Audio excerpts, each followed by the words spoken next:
Hello, dear. It's Rose. I want to tell you about the night I watched my son burn my house down and how I filmed the whole damn thing with hands steadier than they had any right to be. Let me start with the smell. Have you ever smelled your life going up in flames? It's not like the comforting wood smoke of a winter fireplace. No, it's sharp, chemical, angry, like something alive and furious is being ripped apart. I stood across the street on the gravel shoulder, wrapped in my old winter coat, my phone gripped tight in both hands. The screen glowed pale blue, capturing every flickering burst of orange as the windows cracked and the roof began to cave. He didn't know I was watching. Not then.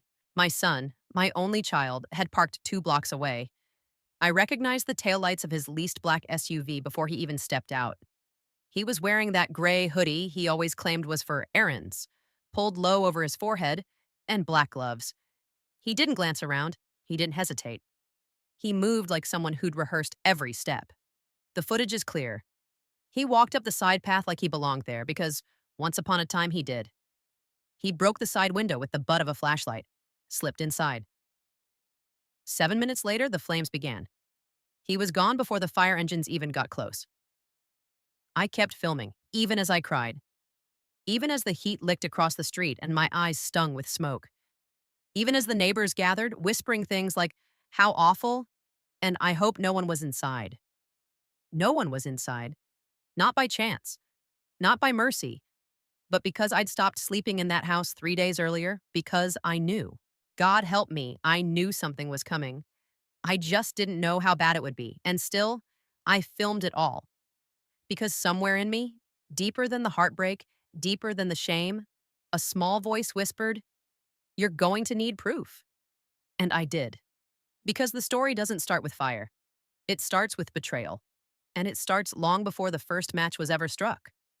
You know, I used to think that betrayal would come like a lightning bolt. Sudden, loud, impossible to ignore. But it's not like that, is it?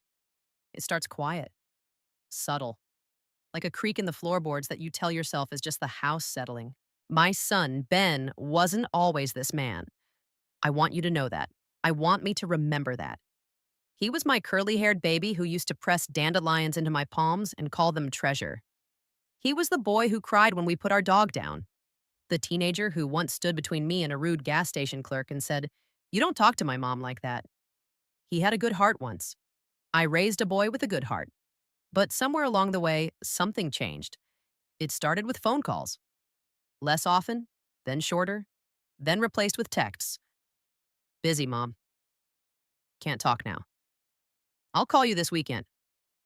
But weekends came and went, and my phone sat cold on the charger. Then the money started disappearing, not in huge chunks at first. I'd noticed the gas bill hadn't gone through, or the balance on the joint emergency account, one I only kept because Ben insisted it was smart planning, looked a little light. I chalked it up to my own forgetfulness. The fog of age. That's what we're taught, isn't it? When in doubt, blame yourself. But then I got a call from my insurance agent. "Mrs. Morgan, just confirming the inspection for the home policy increase. I have you down for full replacement value plus contents?" "Sorry," I said, frowning. "What increase?" "The premium adjustment. For the new policy your son requested. He said you'd discussed it." I hadn't. I hadn't discussed any policy with Ben. I asked her to send over the documents. And when they arrived, I sat at the dining room table and stared at my own forged signature. Neat. Almost perfect. But it wasn't mine. The coverage had been tripled. Contents overvalued. Jewelry listed that I hadn't owned in 20 years. Artwork? I had watercolors from Hobby Lobby. They were listing originals. And the beneficiary? Not me. Not even split between us. Sole beneficiary. Benjamin Morgan. That night, I didn't sleep. Instead, I went into the spare room, what used to be his room, and pulled out the safe where I kept the important things. George's will, the deed to the house, old photos, a flash drive with all our documents scanned and saved. And then I added something new. I opened a folder labeled Ben. Inside, I slipped the fake insurance paperwork. It felt like treason, like I was building a case against my own flesh and blood. But I kept going. I started checking the credit reports, mine and his. I started tracking the charges on the emergency account, business expenses from restaurants I'd never heard of, a payment to a locksmith, a one-way plane ticket to Miami that had been refunded. Odd things, scattered but unmistakable in the pattern they were forming. And still, I didn't say anything, not yet. Because part of me still hoped maybe he was in trouble. Maybe he just made some dumb mistakes. Maybe this wasn't as bad as it looked. But then came the day that broke whatever hope I had left. He showed up on my porch with a pie and a smile. "Oh, Mom," he said, wrapping his arms around me. "I've missed you. Let's sit." We drank tea, ate a slice of the store-bought pie. He asked about my knees, my neighbor, my knitting, all those little things that sound like love. And then he said it, casually, like it was nothing. "I've been thinking about the house. It's old, Mom, all that upkeep. Maybe it's time to let it go. We could cash in while the market's high, move you into something easier, safer." I stared at him. "This is my home, Ben." He smiled, that charming politician smile. "It's just a house, Mom." I didn't say what I was thinking. "No, it's the one thing I still have that you haven't taken." That night, I copied the security footage from my Ring camera onto the same flash drive. I opened that folder again. "Ben," I whispered aloud, "what are you doing?" But the better question was, what are you planning? Because from that day on, I stopped feeling paranoid, and I started feeling hunted. 3 weeks before the fire, I found the can of accelerant. Not hidden, not even buried deep. Just sitting there in my garden shed, behind the lawn tools labeled as weed killer in sloppy black marker. The moment I picked it up, I knew something was wrong. It was too full, too heavy. And the smell, God, the smell, didn't match anything I'd ever used in my flower beds. I didn't call him. I didn't even cry. I sat on the workbench, clutching the can like it might explode, and I shook. Not from fear, from knowing. Because it wasn't just that the insurance had been changed. It wasn't just that my credit had been chipped away, or that he was suddenly checking in more often with too sweet concern. No, it was that now I saw it, clearly. My son was planning to kill the only thing I had left, and he thought I'd just hand it over. He thought I was still the woman who would smile, nod, and co-sign whatever he needed. He thought I was too old to notice, too soft to fight back. So I started filming. Every little thing. He came by twice that week. Once to help me fix a loose shutter, though I noticed he spent more time in the basement. The second time, he asked to see the attic, said something about squirrels. There were no squirrels, but there were new scratches on the lockbox where I kept the family documents. He left both times with a smile, but I watched the corners of his mouth. They didn't reach his eyes anymore. His face was thinner, greedy almost, like a man waiting for something he'd already spent in his mind. That night, I emailed copies of everything I'd gathered: insurance changes, financial records, text messages, to an old friend of George's, Stanley Kessler, retired detective. 2 years ago, I sent him a Christmas card. This time, I sent him a subject line that read, "Just in case something happens to me." He replied within the hour, "You want me to come by?" I said no, not yet. I needed more. The last thing I wanted was to be wrong, but I wasn't. The fire started on a Thursday night. I wasn't home. Because the day before, I'd quietly checked myself into a small inn just outside of town. I told no one. I left the porch light on, the front curtains half drawn like always. I parked my car 2 streets over, and I waited. At 11:47 p.m., I got the ring notification. Motion detected at front door. I watched in real time as my son crept up the path, hunched, dressed in black, his face turned just enough for the camera to catch his profile. He forced the side window again, same as before, and disappeared inside. 10 minutes later, smoke. 15. Flames. I ran outside in my slippers, shaking, not because I was scared, but because I knew I had to get this. I pulled out my phone and filmed from across the street. Not in secret. No. In defiance. I wanted him to know, when the time came, that I had seen him, that I had watched, and I wanted a record the world couldn't ignore. By the time the fire truck screamed onto the scene, my house was glowing like a bonfire at a funeral. Neighbors were shouting. One man ran up to me. Mrs. Morgan, were you inside? No, I said, my voice clear. But my son was. His eyebrows shot up. Is he? Oh, not in the house, I said. He started it. He backed away from me like I'd gone mad. And maybe I had. Because the whole time the sirens wailed, I stood there thinking, you picked the wrong woman to set on fire, Ben, and this was just the beginning. The next morning, I woke up to a voicemail from Ben. Mom, I heard about the fire. Oh my God, are you okay? I'm rushing over. Call me. He was good. I'll give him that. The panic in his voice, the cracked breath at the end, it would have fooled anyone who didn't know better. But I'd watched the footage again and again. I knew what hands had struck the match. I didn't call him back. I called Stanley. He arrived that afternoon with 2 cups of coffee and eyes that missed nothing. Show me everything, he said. We sat on the motel bed while I played the video. I watched his face as Ben came into view on my tiny phone screen. Hoodie up, flashlight swinging. No reaction. Just the cold narrowing of a trained eye. Can you prove he had access to the house? Stanley asked. He had a key, I said, my voice bitter. I gave it to him 10 years ago. Said he might need to check in on me someday. Stanley nodded. And the insurance? I handed him the folder. Forgery, he said immediately, tapping my signature. That's enough for fraud. I want him arrested, I said. He looked at me, not unkindly. You want justice or revenge? I flinched. He saw it, and he didn't wait for me to answer. I'll get you justice, but first we protect you. You can't go back to that house. He might think you died in there. I nodded. That's what I'm counting on. Because I wasn't finished. Not yet. Ben called again, left messages. He even went on the news. I watched the segment from my motel room, clutching a cup of gas station coffee like a lifeline. My mother, Evelyn Morgan, she was the kindest person. We're devastated. She had a good heart.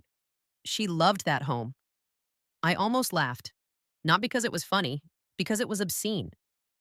The fire chief hadn't found remains, of course not. But the blaze had been so intense, they said, it was possible a body could have been reduced to unidentifiable remains. So for now, the world thought I was gone, dead in my own living room. And Ben? Ben was grieving, grandstanding. He opened a GoFundMe for funeral expenses. In 3 days, he raised $62,000. My son was not just a liar. He was a thief of ghosts.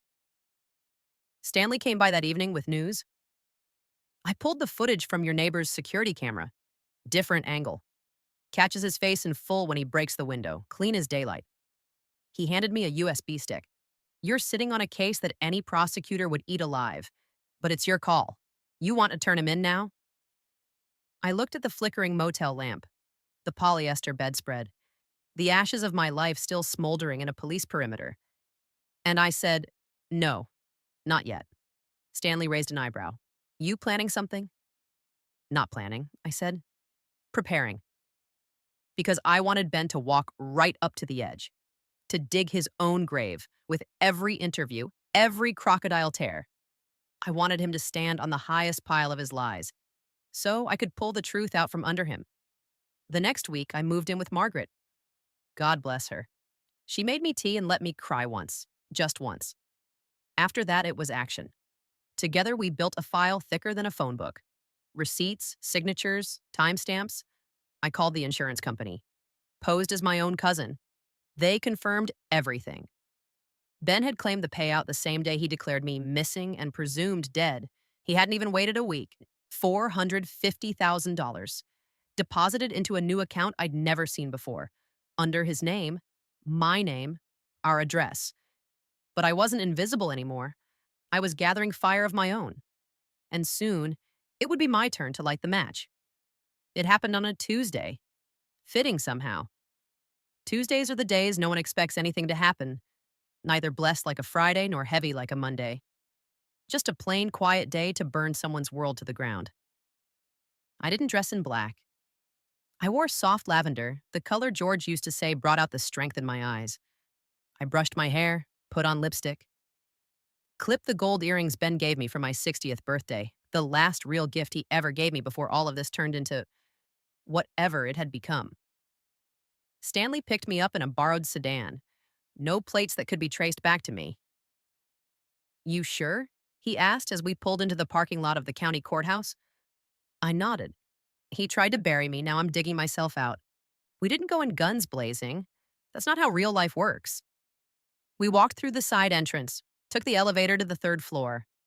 There, waiting with her briefcase and steel gray hair twisted into a bun, was Judith Bell, the meanest probate and fraud lawyer in the Tri-County area. Stanley had called in a favor. Let's make some noise, eh? She said, and knocked on the door of Assistant District Attorney Melissa Klein. Ms. Klein was in her late 30s with sharp cheekbones and sharper instincts. She listened without interrupting while Judith laid out the case. Stanley provided the files. I sat quietly while they built the noose, and then I pulled out the final piece. The video. I played it on the ADA's office laptop. The screen flickered, and there he was, Ben, slinking up the path, breaking the window. His face, clear as day, caught in the camera's night vision as he lit his way into my house with a flashlight and 2 canisters strapped to his back. The fire erupted exactly 6 minutes later. We let it run until the windows blew out. Silence settled in the room like dust after an explosion. Ms. Klein leaned back. Is it confirmed that he received the insurance payout? Yes, Judith said. Signed for it 2 days later. We've also obtained a warrant to freeze the account. And the GoFundMe. Filed as fraud. The donors have begun demanding refunds. One of them is a retired judge. That got a tight smile from the ADA. I'll file charges within 48 hours, when she said. Fraud, arson, attempted insurance murder if we push it. Murder? I echoed softly. Ms. Klein looked at me. You were supposed to be in the house, weren't you? I didn't answer. I didn't have to. She nodded once, grim. We'll find him. But we didn't have to, because Ben walked right into the trap. 2 hours later, Stanley got the call. Rose, he said, holding out his phone. It's your son. I took it. Mom. His voice was panicked, breathless. Someone said you're alive. That can't be true. Are you? Is this a mistake? I waited a long beat. Let silence do what words never could. And then I said, Hello, Benjamin. He gasped. Mom. I thought, the house. You thought I'd die quietly, I said. You thought I'd go up with the curtains and leave you holding the deed. I didn't mean for you to get hurt. You didn't care if I did. Mom, please, we can talk about this. I made a mistake. I panicked. No, Ben. You plotted. You forged. You lit the fire. You didn't panic. You planned. There was a pause, then a whisper. Are you going to turn me in? I almost smiled. You already did that, darling. With every lie you told on television, with every dollar you stole, with every tear you faked. I don't need to turn you in. The system's already watching. And with that, I ended the call. I handed Stanley back the phone. Ben would be arrested 3 hours later in the parking lot of his gym, holding a smoothie and wearing the same gray hoodie from the video. They say he didn't resist. But I hope, just for a second, he saw the flames of our home in his mind. The home that held his childhood, my marriage, our memories. The home he set on fire like it was just another obstacle between him and the money. And maybe, just maybe, he saw my face in the smoke. Not gone. Not grieving. But watching. It's been 6 months since the fire. The earth where my house once stood is now a blackened patch of ash and weeds, fenced off by city tape. Sometimes I drive by, slowly, windows down. Not because I miss it, but because I want to remember. I want to remember what happens when you stay silent too long. When you give and give until the only thing left for someone to take is the roof over your head and the skin off your bones. Ben's trial is next spring. He's been denied bail, fraud, forgery, attempted arson, insurance fraud, endangerment of life. The list is long, but the sentence won't matter to me nearly as much as the fact that it's happening. He wrote me a letter from jail, 4 pages of remorse, of what got into me and I was desperate, Mom. I didn't write back because the truth is I'm not angry anymore. I'm released. I moved into a small apartment above Margaret's garage for a while, then got my own place. Nothing grand. 2 bedrooms, a balcony, and light. So much light. I started planting again. Just pots, but they bloom wildly. Marigolds, lavender, mint, little things that remind me how to live again. And I bought a new phone. On it, I still keep the video. I've never shown it to my grandchildren. Maybe one day I will. When they're old enough to understand that love is not the same as loyalty. That blood doesn't excuse fire. And that sometimes the hardest thing you'll ever have to do is stand up to someone you raised and say, enough. The hardest part hasn't been losing the house. It wasn't the trial or even the betrayal. It was the quiet afterward. The space where a mother's love used to live. The hollow where hope had made its home. But hollow spaces don't stay empty forever. They fill with light, with time, with the soft clink of coffee spoons and the whisper of your own breath when you finally stop waiting for the phone to ring. I've made peace with the ashes, not because I forgave him, but because I chose to stop carrying him. I carry myself now, and that's heavy enough for one woman. If you're reading this and someone you love is lighting matches behind your back, whispering sweet things with soot on their hands, listen to me. You're not imagining it. You're not overreacting. And you sure as hell are not alone. Walk away while your house still stands, before it takes fire to show you what you're really made of. Because I promise you, when the smoke clears, you'll still be standing. And you'll know this: you were never the one who needed saving. You were the one holding the camera, and you were already free.